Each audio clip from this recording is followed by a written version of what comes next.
So we were talking emissions, and what comes out is also checked, isn't it? You know, if you go for an MOT, they stick the radar pipe thing up your exhaust pipe and test your engine emissions to make sure you're not, you know, chucking a load of waste out.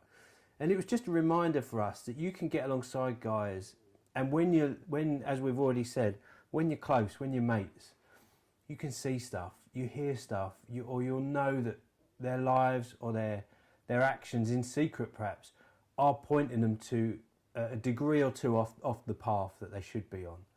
And that will in effect cause chaos in their lives further down the road. And it's often done in secret, isn't it? But I think what we're trying to say here is, how do we tune in? How do we be aware of this stuff in guys' lives, that there is this thing going on? They might not be telling us it's going on, but we can see the impact of it in their lives. I mean, have you had the experience of that? What do you think, mate? Yeah, absolutely. Many times you when you get to know somebody, you more or less can anticipate what they're going to say or how they're going to respond to things. And if they don't respond in a way that you expect, you've got to ask yourself why. Yeah, what's happening? Why? A big one is language. Yeah. And I'm talking about swearing. Right. And for me, that's a big indicator where you think, why all of a sudden have you started to use a lot of Anglo-Saxon? Yeah. You know, Yeah. what's triggered that? And that might just be a little tiny outward sign that something's awry. Yeah. And let's dig in and find out what that is. Yeah, that's interesting. Stuff that's out of character or Yeah. that's new. Yeah, and that's an interesting one. And even, it's a small thing, but getting sent, if you're in WhatsApp chats, you perhaps get sent a joke or an emoji or a meme, and it's just slightly over that line. Yeah. And you go, hang on a minute, that's unlike you to send that. And it's a little marker, isn't it, that you go, mate, are you all right? Like, what's happening? Because quite often, that's just literally like a temperature to the flu or the virus that's happening in their lives. You know? It's a little signal, isn't it? Absolutely.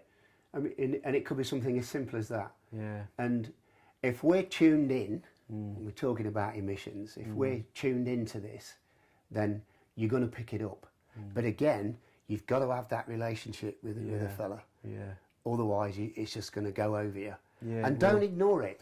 Yeah. Don't think, well, it's only, you know, it's an inappropriate gag. You know, don't ignore that. Let's not so much challenge. If it needs challenging, of course. Yeah. But not so much challenge. But why has my mate sent me that? Because it's so out of character, as you say. It's interesting as well, like from a Christian lens or filter.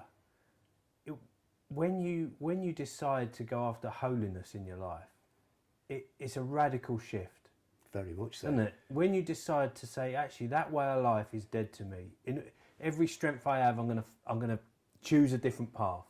I'm not going to look at those things. I'm not going to, you know, let those things entertain me. I'm going to turn and look away.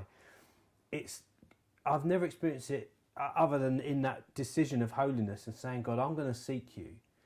And it's not an elevation thing. You're not on a platform. It's in effect, you're even more humble because you're so broken and you know you need Jesus. But it does filter that stuff out and you start to see quite clear, don't you? Yeah. The simple way of putting it is, you don't want to do it anymore. Yeah. You just don't want to do it. And because the Spirit's working in you, and you know, we are in pursuit of this holiness, and that's not holier than thou. No. Of course not. As you say, it makes you more humble. And when you're in pursuit of that, you just don't want to engage in that. And you know, you do walk away from it, and you have to make a conscious decision. I am not going to pursue that course of action anymore because I don't want to, because it's not honouring to God. And you can see it in others as well. You can, and it does, and I think men need to hear that, because the call to be a Christian is a tough one. Oh, crikey, the bar is high, like there's grace and there's mercy and forgiveness, but he also looks for holiness in us. And that's a challenge. It is a challenge. It is a challenge. And let's not lose sight of the fact, you know, once you decide to follow the Lord, then you've got a target on your back. And the enemy will take you out any way he can. Any way he can.